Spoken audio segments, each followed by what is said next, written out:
Hello guys, welcome to another video, and in this video we are going to see through this website and we are going to find out different types of vulnerabilities in this website. This is actually room in TryHackMe, which is known as Web App Security 101, and we are going to look through different types of vulnerabilities in this website. So let's get started. So the first thing I'm going to do is I am going to do an Nmap scan.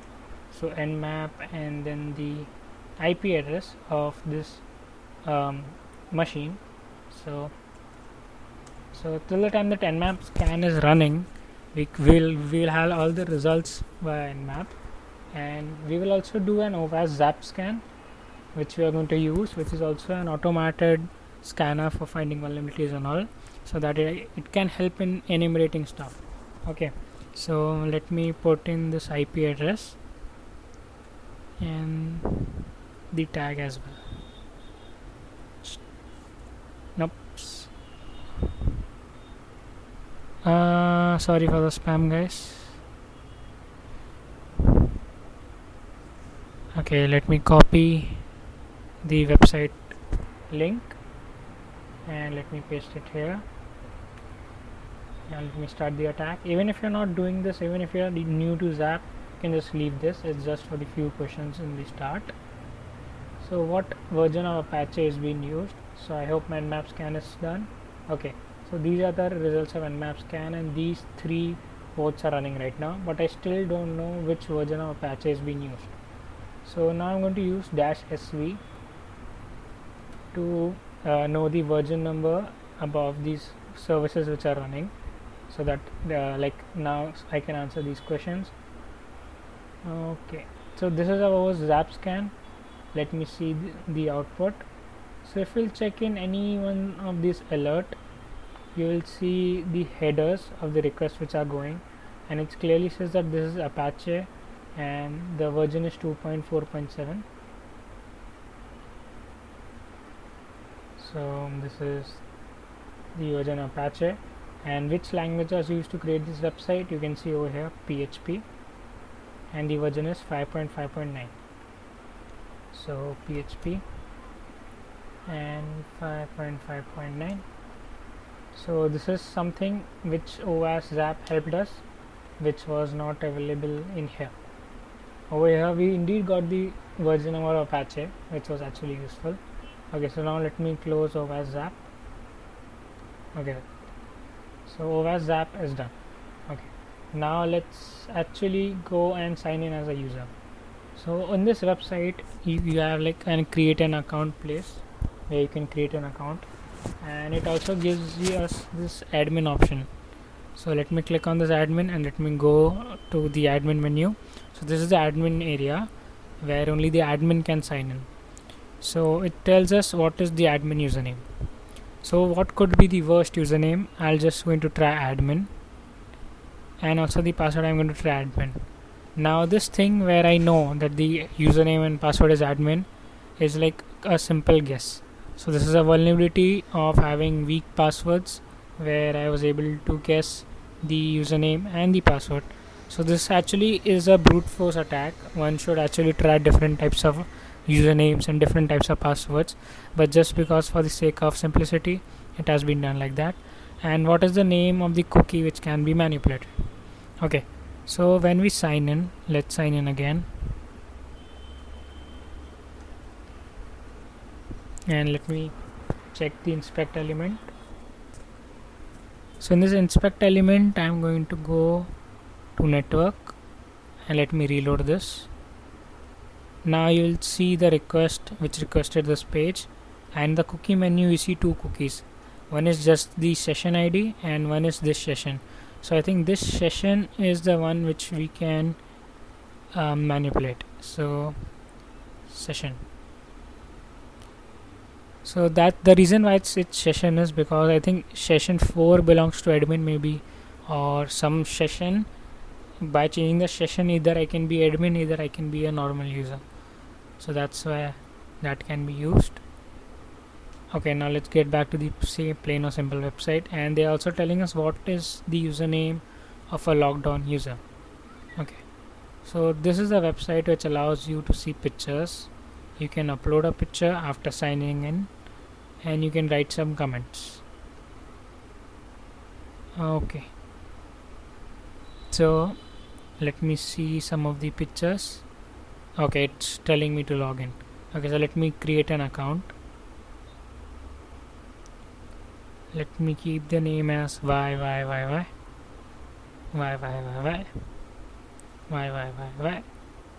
Password also y. Okay, it's a very weird name. Okay, now I can actually access the guest book and the recent pictures which are uploaded. And okay, see, we now know this grows outside me house uploaded on 2009 by Bryce. So one of the user is Bryce. So BRYCE. Okay, now just when like how I made an account, just like that, if maybe like I had my password as y, so just like that maybe even Bryce had his password as Bryce. So let me try Bryce for the password. This is again hit and trial, nothing serious. And yep, that is it. I logged in as Bryce. So the username password is also Bryce. Again, this is not quite realistic having really simple passwords like this, but for the XSS it will be really realistic. See, now we'll check for XSS attack. So in this place where I can search something, so let me put an XSS script, which is script close bracket alert 1, and let me close the script tag. Okay, now let me do a search, and yep, you see this one, you can see this alert. That means it is a place of cross-site scripting. So test for XSS on the search bar, we have done that. Let's again search for places where we put input. So we can even try XSS over here. We have to actually try in every input place. So now check for XSS on guest book page. Okay, so again in guest book page I'll put my name, and again I'll put the cross-site scripting attack script alert 1 / alert slash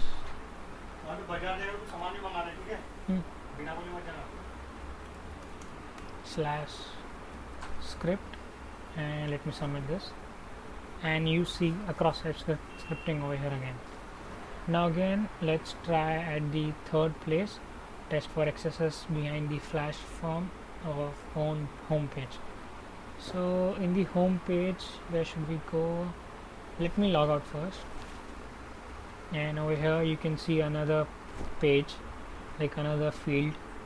So let's again try this script alert, the same XSS one, and again you see this one.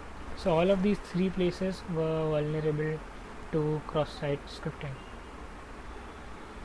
So we have found out cross-site scripting right now, weak password vulnerability. Now let's try injection. So for injection we need to perform SQL injection and command injection. Okay, so SQL injection, let's start with that.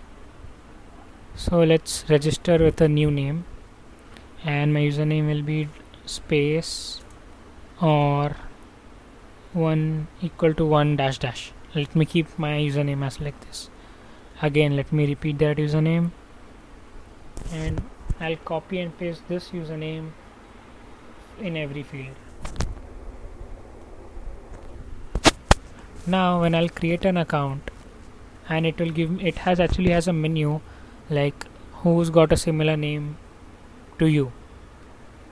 So when I do this, see, you have an SQL injection syntax, so that I know that SQL injection is possible over here.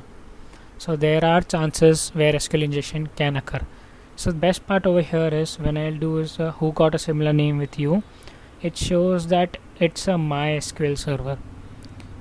So now I have information that it is a MySQL server. So now I again create an account, but this time I will, rather than using dash dash, I'll use hashtag. So why I'm using hashtag right now is because for MySQL you cannot comment it by dash dash. You need to do dash dash space, but that will be truncated. So that's why I'm providing hashtag. And let's try again. Okay, now let's do who got the same name to you, and you can see this is a clear attack of SQL injection, and it has listed me all the users over here. So I can actually see all the users which are there. So perform an SQL injection is done. Command injection, guys, I'll do this in the last. And as of malicious part, find a parameter manipulation vulnerability. Okay, so let me upload something. Let me just type something, and let me upload a picture. Okay, yeah, let me upload this picture. Okay, and let me upload this file. Now when I've uploaded this file, I can see over here that this is the IP, this is the directory, and view picture PCS ID 16. So if I'll do this for 15, I can see another picture. 14, I can see another picture. So I think that is something like a parameter. I mean, change. See, now again I'll do this. That now when it shows me user ID is 11, let me change this to 12. Now let me change this to 16. See, it showed me the usernames. So even though we found out the username, all the usernames via SQL injection, but if this was not vulnerable to SQL injection, we could have done like this, that we could have manually typed in the these IDs, and we could have got their names. So the name is really weird over here, but yep, that is a username which exists. So this is done. Now find the directory traversal. Okay, so let's find a directory. Okay, let's find a forceful browsing vulnerability. Forceful browsing. Okay, so let us purchase a book. Okay, see, this vulnerability still worked. It was a stored vulnerability. So let me buy a image. So this is an image, and let me buy this. Okay, so when I will do continue to confirmation, I actually see a link over here which I can open in another page. So even though this should be restricted to me, I should not go over there, but I forcefully browsed it, and I can actually see this picture right now. So even that is done. Now again, logic flow. Let's find out some logic flow in this. Okay, so let's see if there is any logic flow. So it says over here what's going on today, and it's okay. Let's going on today, nothing.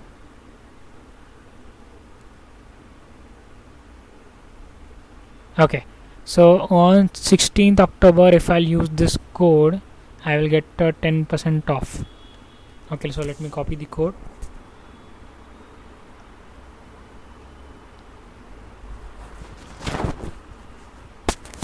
And now I will paste this code over here in the purchase section. Okay, let me log in again. What was my username? Why? Password was why again. And now when I want to purchase something. Okay, so let me purchase it. Let me purchase this flower, and in this I'll submit this as the coupon code to get 10% off. Okay, so now after submitting this 10% off, I can actually see a discount, and my total is only 23 now. So let me go over here and let me paste this coupon code again. Let me paste this again. So this is a flaw in the coding, where I am able to use the coupon code for as many times as I want. and initially, see, now the prices keeps on decreasing and decreasing, and I can buy a product for free. So even that is done. Now for directory traversal, let's do that. So let me upload a picture. Let me just name it as tag. Let me name it as name. Let me keep the title as title. Let me keep price as 23, and let me upload the same picture which I did before. Okay, what happened? Okay, let the name of the tag be tag. Okay, just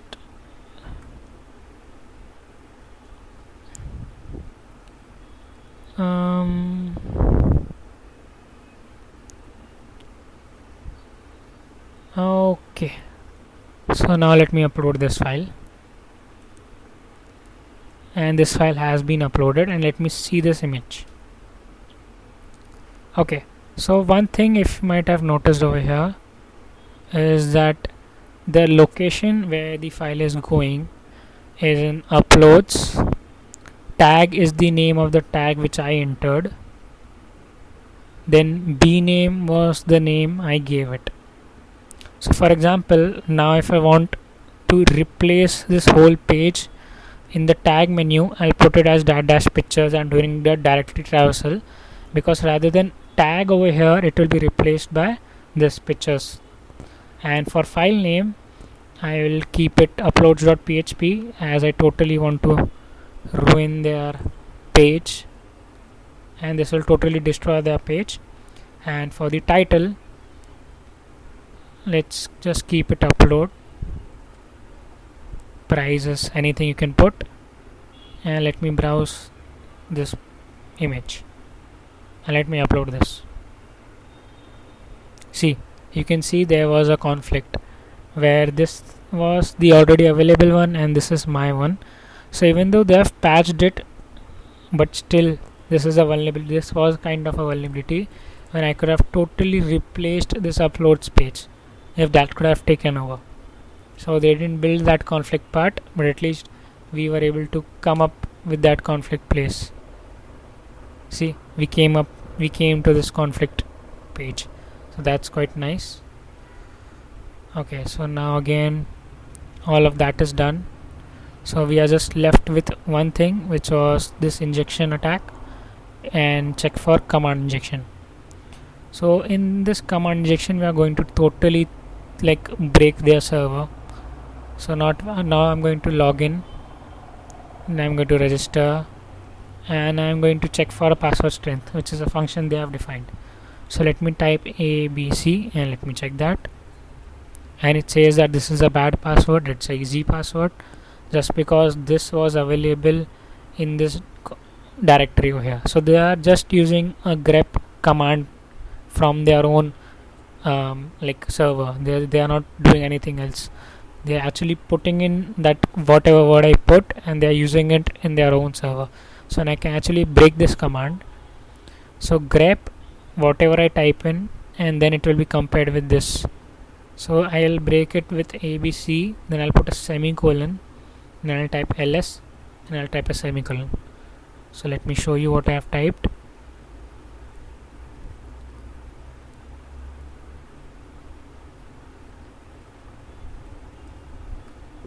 See, this is what I have typed. So now ABC is to just for time pass, and this colon will break the command, and then ls will run and it will give me the output. So now if I run this, you can see that totally the website is all down. They have never seen a statement and there was a fault, and see, the whole website becomes unresponsive. So I've actually brought down a website just by doing a command injection attack. See, it's not responsive anymore. It does not work. It's totally broken. So we also did a command injection, and that's it. That completes the room. So I hope you like this video. Please like and subscribe, and see you next time.